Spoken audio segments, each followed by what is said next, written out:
This video is purely educational and entertainment. It's not medical advice, but it is medical information. And this video is a reminder that when you're watching all these YouTube influencers who talk like they know what they're talking about, and they're real assertive like they are the authority figures on everything, that they might not have any idea what they're talking about. Now that's a general thing. But recently I've been watching some fitness YouTubers who are calling people out, and I think probably they're right most of the time. They're like, this guy is not on just 500 milligrams of test, he must be on like grams of stuff.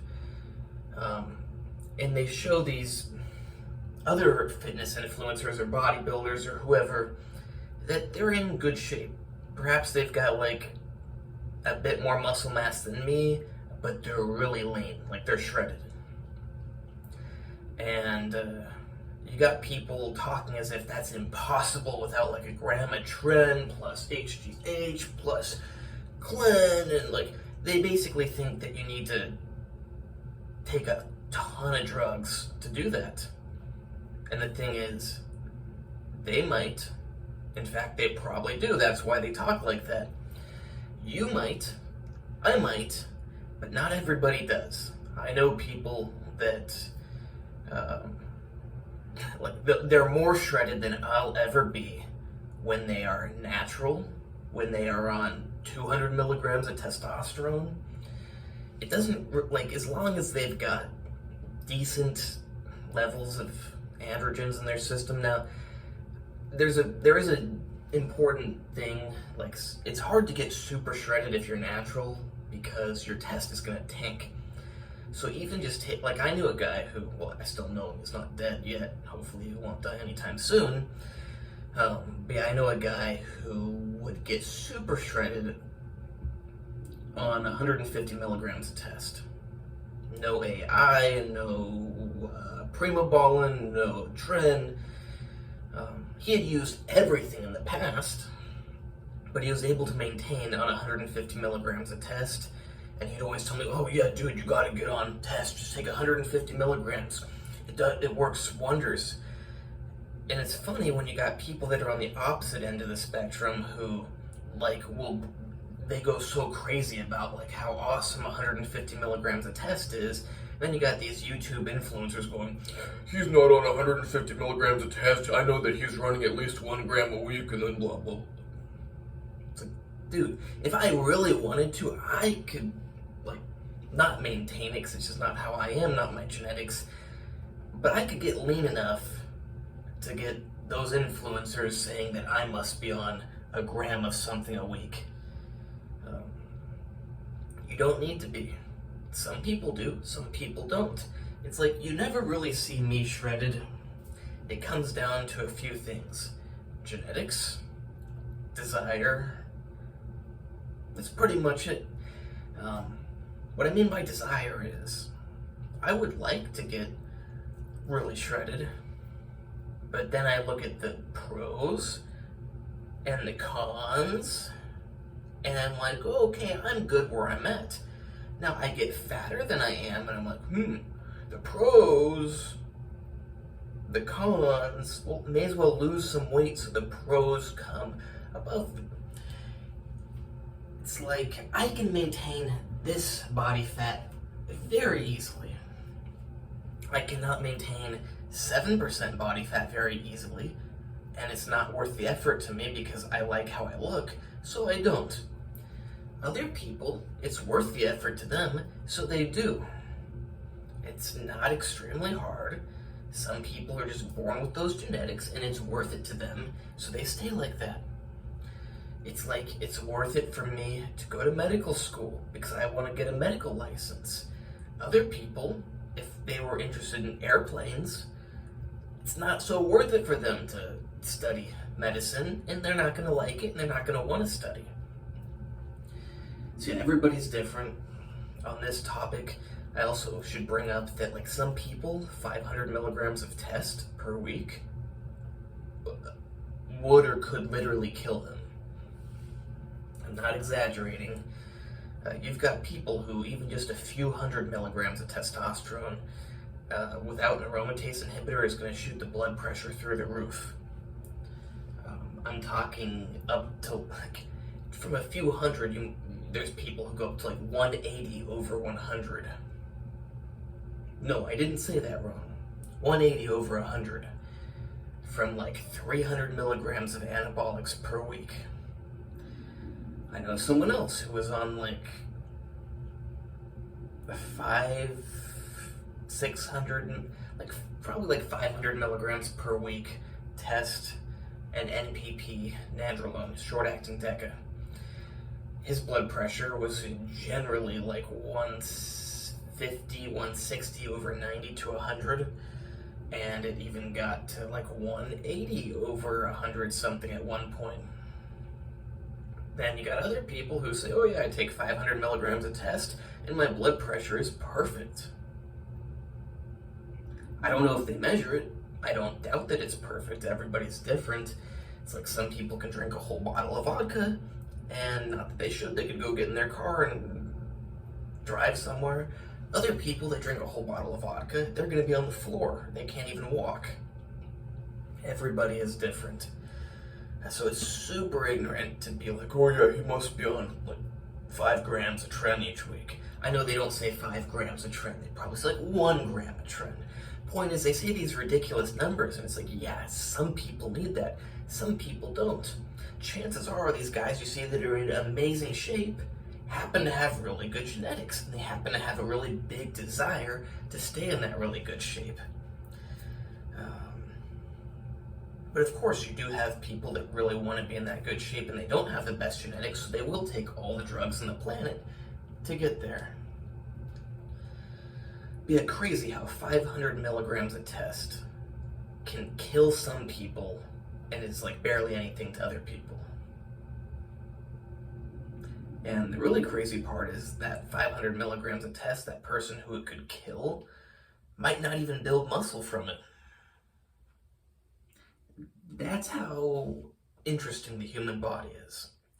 I mean, you got one person, and right now, they react this way. 6 months from now, they react the opposite. I'm not making that up, like that happens. So certainly be hesitant to just automatically, oh yeah, he's on this, he's on that. But it's like, if you average people out, I guess you could say that, oh yeah, most likely. But the thing is, we're not looking at average people. We're looking at the most likely, the genetic freaks, the outliers. So take all of your standard stuff for normal people and throw it out the window. Just because I don't know. Let's say I need a gram of tren to look super big and shredded. Doesn't mean Mike O'Hearn does. Doesn't mean my friend who took 150 milligrams of test and stayed super, like, all the feathering, like, I'm not looking too bad myself, but he was, like, diced on 150 milligrams of test. Like, I don't know if I'll ever be that shredded. But also these people seem to discount that if you've built a lot of muscle, it doesn't take that much to maintain it. Like that guy said, he was like super shredded on 150 milligrams of test. He did considerable, like in the grand scheme of things, moderate cycles. I consider them pretty large doses. Like he would take 100 milligrams of D-ball per day and do a cycle. I don't remember how much tren he said he did, but he ran like real cycles, like a lot of different ones. He was never using like multiple grams per week, but like good example is a strong cycle that and I saw him on this one, like he got really big, still super shredded. You would never guess he was on D-ball.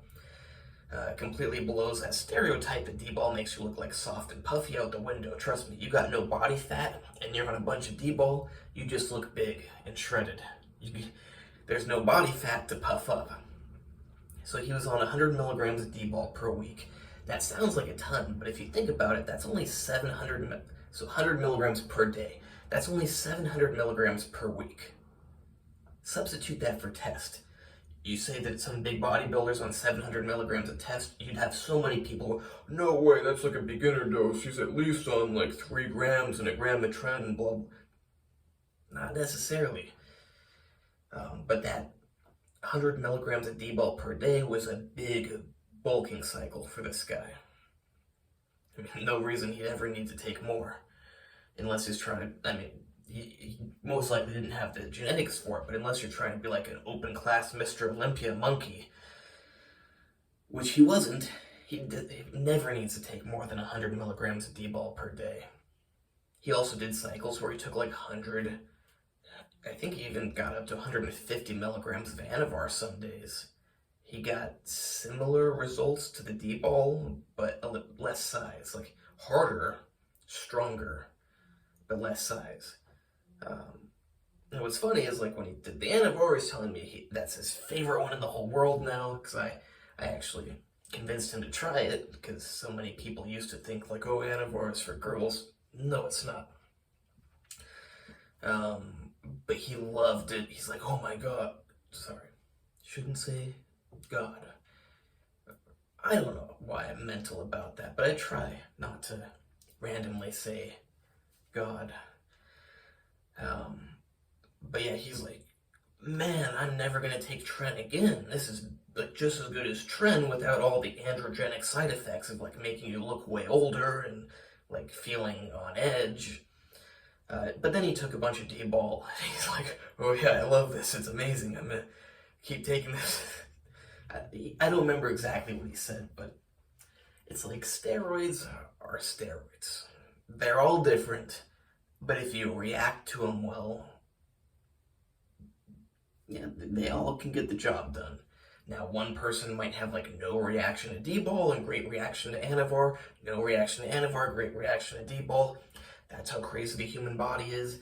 But it's like as long as you react to the steroids and you put the training in and the diet, it doesn't really matter which ones you take.